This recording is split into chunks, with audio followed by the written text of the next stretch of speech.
Professor द्वारा principal से हाथापाई के मामले की गूंज भोपाल में। शिक्षा के मंदिर को बनाया अखाड़ा, सीसीटीवी फुटेज में मिला सबूत। उज्जैन समीपस्थ घाटिया में शासकीय महाविद्यालय के प्रिंसिपल के साथ मारपीट करने वाले सहायक प्रोफेसर का सीसीटीवी फुटेज सामने आया है। प्रदेश के उच्च शिक्षा मंत्री के गृह नगर का यह मामला भोपाल तक गूंज उठा है। 2 दिन पूर्व घाटिया में शासकीय स्वर्गीय नागूलाल मालवीय महाविद्यालय के प्रिंसिपल डॉक्टर शेखर मेदमवार के साथ सहायक प्रोफेसर ब्रह्मदीप अलोने ने प्रिंसिपल कक्ष में मारपीट की थी, जिसका लाइव सीसीटीवी फुटेज 18 जनवरी को सामने आया, जिसमें सहायक प्रोफेसर पहले प्रिंसिपल से बहस करते दिखाई दे रहे हैं और इस बीच प्रिंसिपल मेदमवार कुछ समझ पाते उसके पहले उत्तेजित होकर अलोने ने प्रिंसिपल पर हमला कर दिया। शोर शराबा सुनकर बाहर मौजूद स्टाफ इनको छुड़ाने आए। शिक्षा के मंदिर में हुई इस घटना की चर्चा घाटिया से भोपाल तक जोरों से चल रही है। शिक्षा के मंदिर में इस तरह शिक्षक ही लड़ेंगे तो विद्यार्थियों पर क्या असर पड़ेगा, यह चर्चा भी है। प्रिंसिपल की रिपोर्ट पर एक प्रकरण पंजीबद्ध हुआ है और वीडियो फुटेज और इन सब की पुलिस जांच कर रही है और उसके आधार पर जो सत्यता होगी उसके आधार पर अगली कार्रवाई की। किसके खिलाफ केस दर्ज हुआ है सर? एक वहाँ कॉलेज के ही एक प्रोफेसर है, उनके खिलाफ, क्योंकि हम लोग एक्यूज का नाम नहीं लेते हैं इसलिए मैं आपको नाम नहीं बता सकता। महिला प्रोफेसर ने भी आवेदन दिया है, वो भी आवेदन आया है, उस आवेदन में उनको बयान के लिए बुलाया है, अभी बयान के लिए उपस्थित नहीं हुई, जैसे ही उनके बयान होंगे वो स्थिति स्पष्ट हो जाएगी। Thank you. सर एक वीडियो सामने आ रहा है जिसमें आपके और प्रिंसिपल के बीच में विवाद दिख रहा है, क्या पूरा मामला, क्या घटनाक्रम हुआ? देखिए, जो समूचा घटनाक्रम है वो एक हमारे यहाँ पर अतिथि विद्वान हैं, उनके बारे में प्रोफेसर जो प्राचार्य हैं डॉक्टर शेखर मेदमवार, वो लगातार अपशब्द कह रहे थे। जब ये बात मेरे से मैडम ने कही तो मैं उनसे सर से बात करने गया था कि सर ये कॉलेज के मामले हैं और कॉलेज की इमेज ख़राब नहीं होना चाहिए, ऐसी बातें नहीं आना चाहिए। तो मेरी बात सुनकर वो भड़क गए और उन्होंने न केवल मैडम के बारे में अपशब्द कहना शुरू किए, मुझे भी गालियाँ देना शुरू की। और मैंने कहा कि सर माता बहनों के बारे में आप ऐसी बात नहीं करें, लेकिन अंततः वो इतने अपशब्द और ऐसी आपत्तिजनक भाषा का उपयोग करते रहे कि विवाद बढ़ गया। मैडम जो मामला देखिए, मैडम जो हैं, मैडम इसके पहले 2-3 दिन पहले अतिरिक्त संचालक जी से मौखिक तौर पर शिकायत कर चुकी थी और इसके बाद उन्होंने शिकायत घाटिया थाने में भी की है। जो अन्य मैडम हैं वो भी प्राचार्य का जो व्यवहार है, जिस प्रकार से वो बोलते हैं, मेरे पास सारे तथ्य हैं। आप घटिया पुलिस जो है घटिया थाना, वहाँ से मैडम की जो शिकायत उसको प्राप्त कर सकते हैं। कुल मिलाकर ये विवाद जो है वो महाविद्यालय जो अतिथि विद्वान मैडम है और उनके बारे में जो टिप्पणियाँ करते हैं वहीं से शुरू हुआ था। महिला की जो मैडम है वो किस चीज़ की संयोजक है? जी, जो मैडम है वो महिला उत्पीड़न समिति की सदस्य संयोजक है कॉलेज की, और ये बहुत दुर्भाग्यपूर्ण है कि उनको प्राचार्य शेखर मेदमवार से के खिलाफ न केवल शिकायत करना पड़ी, लेकिन उनको पुलिस से सुरक्षा की मांग भी करना पड़ी है। त्रिवेणी घाट पर मकर संक्रांति पर बनाए गए मिट्टी के डैम का एक हिस्सा बह गया, जहां कान्ह का गंदा पानी त्रिवेणी स्टापर डैम लांघ कर गऊघाट होता हुआ रामघाट तक पहुंच गया, जिससे नाराज साधु संतों ने आज बांध स्थल का दौरा किया और प्रशासन को क्षिप्रा शुद्ध करने लिए चेतावनी दी। जल संसाधन विभाग ने मकर संक्रांति पर कान्ह का गंदा पानी क्षिप्रा में न मिले और शुद्ध जल से स्नान हो, इसलिए मिट्टी का डैम बनाया गया था, जहां बांध टूटने के चलते कान्ह नदी का सारा गंदा पानी त्रिवेणी होते हुए रामघाट पहुंचा, जहां शुद्ध पानी में केमिकल युक्त पानी मिलने से नदी का जल अशुद्ध और काला हो गया, जहां आचमन तक श्रद्धालु नहीं कर पा रहे हैं। इसी के चलते संतों में खासा आक्रोश है, जहां शिव शंभू सन्यासी मंडल द्वारा बांध का निरीक्षण किया गया और सांकेतिक धरना देकर प्रशासन को क्षिप्रा शुद्ध करने की मांग की। इस दौरान संतों ने कहा कि जब तक क्षिप्रा शुद्ध नहीं होती तब तक आंदोलन संतों का जारी रहेगा और सरकार कान्ह को रोकने के लिए अगर ठोस कदम नहीं उठाती है तो संत समाज जल समाधि भी लेगा।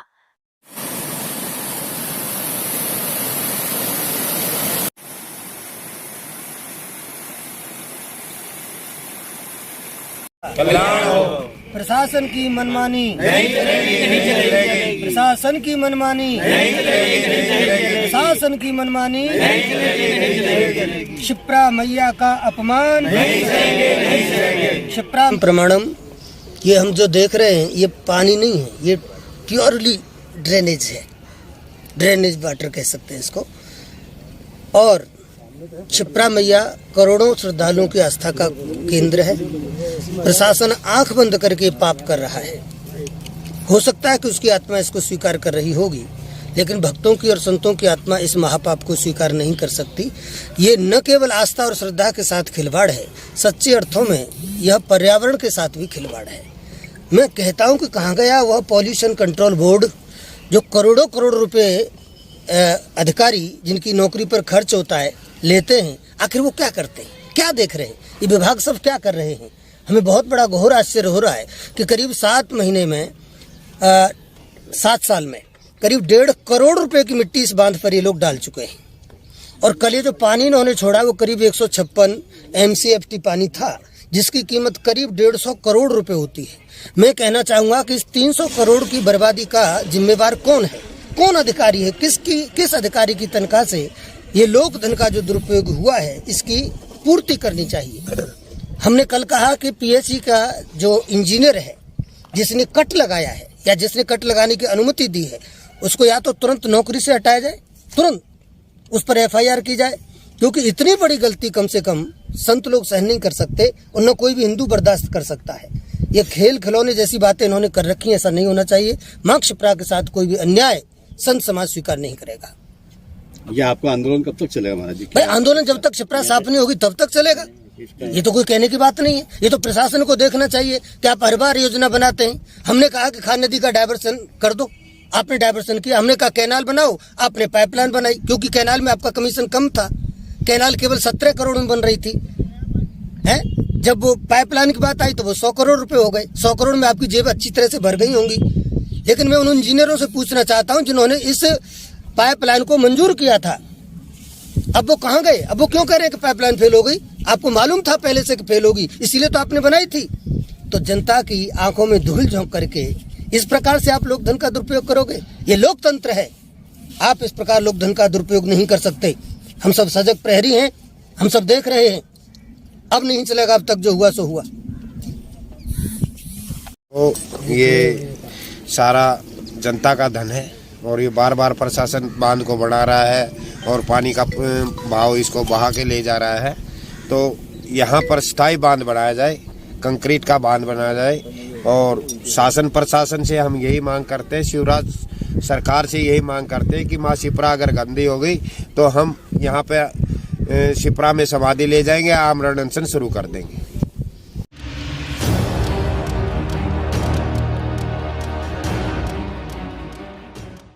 प्रदेश कांग्रेस सचिव दिनेश जैन बोस को पुलिस ने 30 करोड़ की खनिज राजस्व चोरी के मामले में गिरफ्तार किया। मध्य प्रदेश के सबसे बड़े खनिज राजस्व चोरी के मामले में मंगलवार को उज्जैन जिले के महिदपुर रोड में पुलिस ने प्रदेश कांग्रेस सचिव दिनेश जैन बोस को गिरफ्तार किया। दिनेश जैन पर 30 करोड़ 29 लाख की खनन चोरी का आरोप है। साथ ही प्रदूषण विभाग द्वारा एक अन्य मामले में उनकी गिरफ्तारी की गई है।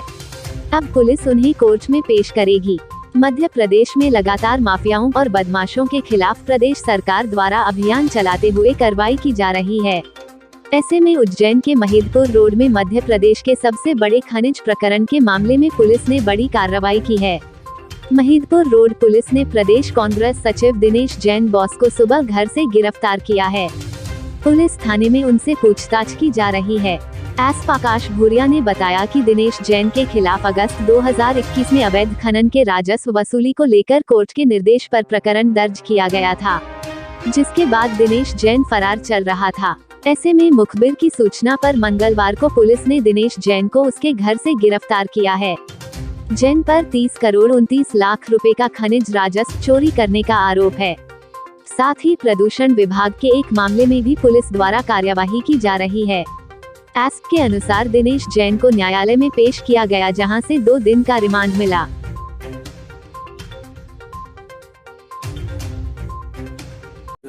सर, एक कार्रवाई महिदपुर रोड थाना क्षेत्र में की गई, क्या पूरा मामला है? महिदपुर रोड थाना क्षेत्र में एक मामला पेंडिंग था, जिसमें आज आरोपी की विधिवत गिरफ्तारी की गई है और उसे माननीय न्यायालय पेश किया गया, जहां से उसका विधिवत 2 दिन का रिमांड दिया गया है।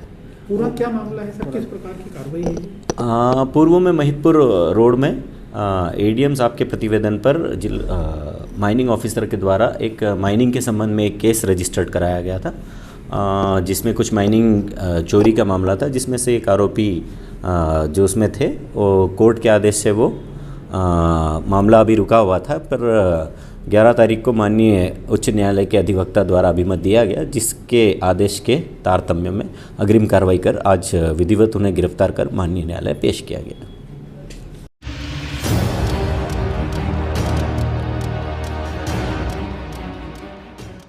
बिजली के बिल में मनमानी राशि वसूलने के विरोध में कांग्रेस नेत्री नूरी खान ने किया प्रदर्शन। सैकड़ों की तादाद रहवासी हुए शामिल। मध्य प्रदेश विद्युत विभाग द्वारा बिजली के बिल में मनमानी राशि वसूलने के विरोध में कांग्रेस नेत्री नूरी खान ने प्रदर्शन किया है। इस प्रदर्शन में नूरी खान के साथ साथ पीड़ित रहवासी भी शामिल हुए हैं। प्रदर्शन कर रहे लोगों की मांग है कि बिजली के बिल में मनमानी राशि वसूली जा रही है, जिसके कारण से हमें घर का संचालन करने में काफी परेशानी होती है। वहीं MBEB द्वारा घरों में बिजली के स्मार्ट मीटर लगाए गए हैं, जिसके बाद से बिल और अधिक राशि का आने लगा है। वहीं कांग्रेस नेत्री नूरी खान का कहना है कि कोरोना काल से सभी के बिजली के बिल माफ किए जाए और इसके साथ ही स्मार्ट मीटर हटाए जाए। बेरोजगारी फैली हुई है। शिवराज सिंह चौहान जी ने कहा था जनता से कि कोरोना काल के बिल माफ किए जाएंगे, लेकिन वर्तमान में बगैर रीडिंग लिए उनसे दोगुना कीमत पे बिल वसूल किए जा रहे हैं। सारी महिलाएं बहुत परेशान थी। आज हमने आवाज़ उठाई है। हमारी पहली मांग है कि कोरोना काल के जितने भी बिल हैं वो माफ़ किए जाएं, और दूसरी मांग है कि बगैर रीडिंग के एवरेज बिल न दिया जाए। हमारी तीसरी मांग है कि जो राशन कार्ड धारी हैं उन्हें 100 यूनिट बिजली मुफ्त में दी जाए। और हमारी चौथी मांग है कि स्मार्ट मीटर आप आम आदमी के घरों में तो लगा रहे हैं, लेकिन भाजपा के जो स्वयं मंत्री हैं, विधायक हैं, सांसद हैं, पहले उनके निवास पर लगाया जाए, उसके बाद गरीबों के घरों तक पहुँचा जाए। विद्युत कर्मचारी लगातार महिलाओं के साथ बदसलूकी और अत्याचार करते हैं। उनके घरों में घुसकर लाइट काटने का काम करते हैं। आज हमने 1000 बिल यहाँ पर चीफ इंजीनियर के हाथ में दिए हैं, जो बगैर रीडिंग के लिए गए हैं, जिनकी संख्या हज़ारों और लाखों की तादाद में है। 1000 बिल हमने उनके सुपुर्द किए हैं और 7 दिन का अल्टीमेटम दिया है। अगर ये बिल माफ़ नहीं किए जाएंगे तो उग्र आंदोलन होगा। और सारे गरीब लोग यहाँ पे रहते हैं, और निरंतर हमारा जो कमलनाथ जी की सरकार थी उस समय हमारा 100 रुपये बिल आ रहा था, और हम लोग बिल्कुल ईमानदारी के साथ उस बिल को भर रहे थे।